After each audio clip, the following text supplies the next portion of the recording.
Good morning बच्चों। आप लोग कैसे हैं? आप लोग अच्छे होंगे। और अच्छे होने के साथ साथ आप लोग पढ़ाई लिखाई कर रहे हैं या नहीं? पढ़ाई लिखाई के लिए ऑनलाइन की व्यवस्था करवा दी गई है विद्यालय से। बच्चों, समय कभी किसी का इंतजार नहीं करता है, वह अपने गति से चलता रहता है, चाहे परिस्थिति कैसी भी हो। इसीलिए इस परिस्थिति में समय का सदुपयोग करते हुए क्यों न हम लोग अपने पठन पाठन को जारी रखें। आप लोग अभी देख रहे हैं कि ऑनलाइन के माध्यम से क्लासेस की व्यवस्था की गई है। सारे टीचर्स अपने अपने व्यू दे रहे हैं, पढ़ा रहे हैं आप लोगों को अच्छे से, और आप लोग उम्मीद करते हैं कि इसकी फायदा उठा रहे होंगे आप लोग। इसी के दरमियान मैं भी आपके स्कूल की एक अध्यापिका हूँ। मैं आज आप लोगों के लिए हिंदी व्याकरण में पाठ 2 वर्ण लेकर के आई हूँ, जिसका शीर्षक है वर्ण। बच्चों, पहले भी आप लोग जानते हैं, जब आप लोग छोटे छोटे क्लास में ही होते हैं तभी से आप लोग वर्ण मात्रा पढ़ना शुरू कर देते हैं, और वर्ण पे ही पूरे जितने भी अक्षर होते हैं सभी निर्भर करते हैं वर्ण पर। या फिर हम ये भी कह सकते हैं कि वर्ण क्या होता है? वर्ण अक्षर ही होता है। अब वर्ण को परिभाषित करने के लिए हम इसे इस प्रकार आप लोगों को समझा रहे हैं कि वर्ण भाषा की लघुत्तम इकाई है, जिसे खंडों में विभाजित नहीं किया जा सकता है, और अ से ज्ञ तक सभी वर्ण हैं। वर्णमाला क्या होती है? वर्णों के व्यवस्थित समूह को वर्णमाला कहते हैं। अ से ज्ञ तक सभी वर्ण वर्णमाला के अंतर्गत व्यवस्थित या क्रमानुसार होते हैं। जितने भी शब्द बनते हैं वह क्या बनते हैं? अक्षरों के निर्माण से बनते हैं, और अक्षर ही क्या होता है? वर्ण होता है। अब वर्ण के बारे में विस्तार से जानकारी लेना तो अत्यंत जरूरी है, क्योंकि हिंदी व्याकरण ही पूरा इसी पे निर्भर करता है। हम लोगों ने भाषा पढ़ा इससे पहले। भाषा में तो हम लोगों ने भाषा के बारे में पढ़ा कि भाषा क्या है, हमारी दुनिया में कितने प्रकार की भाषाएं हैं, सभी देशों की अलग अलग भाषाएं होती है, लेकिन सबका जड़ जो है वह वर्ण ही है।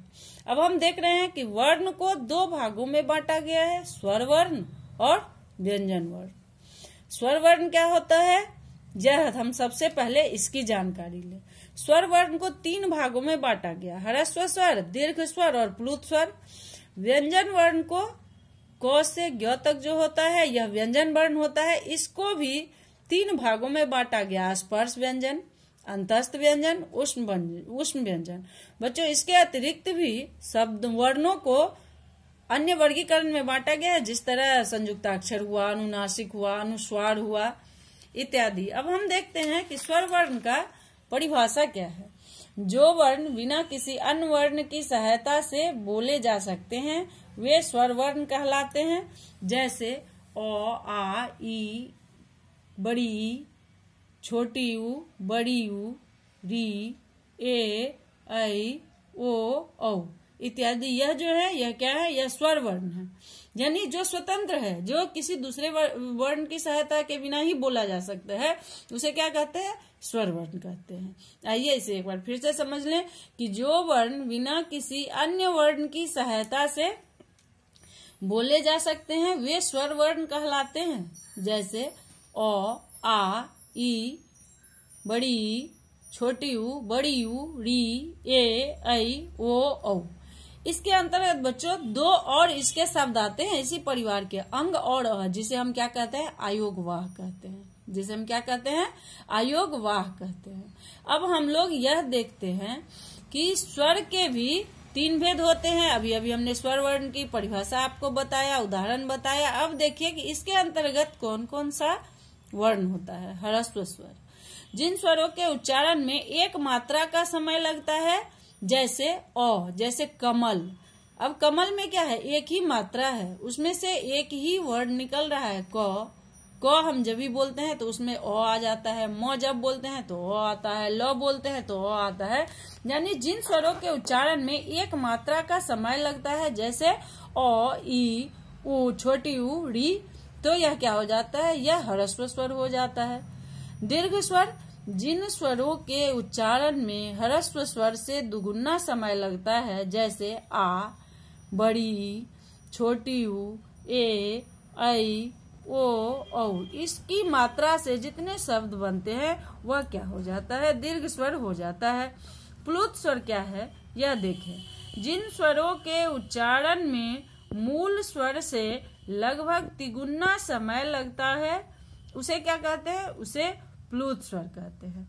और इसका चिन्ह इसलिए 3 के बराबर ही दिया गया है, जैसे ओम, व्योम, यह सब शब्द जो है यह और या इसे हम इस प्रकार भी समझ सकते हैं कि वह शब्द जिसका उच्चारण दूर से होता हो तो उसे हम क्या कहेंगे? प्लुत स्वर कहेंगे। इन सभी स्वरों का अनुनासिक उच्चारण भी होता है, जैसे ओ, आ, छोटी ई, बड़ी ई, छोटी ऊ, बड़ी ऊ, ए, ऐ, ओ, औ। तो यह है बच्चों हमारा आज का वर्ण के अंतर्गत हम लोगों ने क्या पढ़ा कि वर्ण भाषा की सबसे छोटी इकाई है जिसके खंड या टुकड़े नहीं किए जा सकते हैं। वर्ण 2 प्रकार के होते हैं, स्वर वर्ण और व्यंजन वर्ण। वर्णमाला जो होता है वह वर्णों की समूह को वर्णमाला कहते हैं और जितने भी अक्षर होते हैं वह वर्ण के ही होते हैं। और स्वर वर्ण और व्यंजन वर्ण के अंतर्गत हम लोगों ने देखा कि इसके 3 भाग हैं, अंतस्थ व्यंजन, उष्म व्यंजन और स्पर्श व्यंजन। संयुक्ताक्षर भी होते हैं। और स्वर वर्ण के अंतर्गत हम लोगों ने देखा कि इसके 3 भेद होते हैं, ह्रस्व स्वर, दीर्घ स्वर और प्लुत स्वर। धन्यवाद बच्चों। फिर अगले वीडियो में आपको इससे आगे की जानकारी देंगे हम।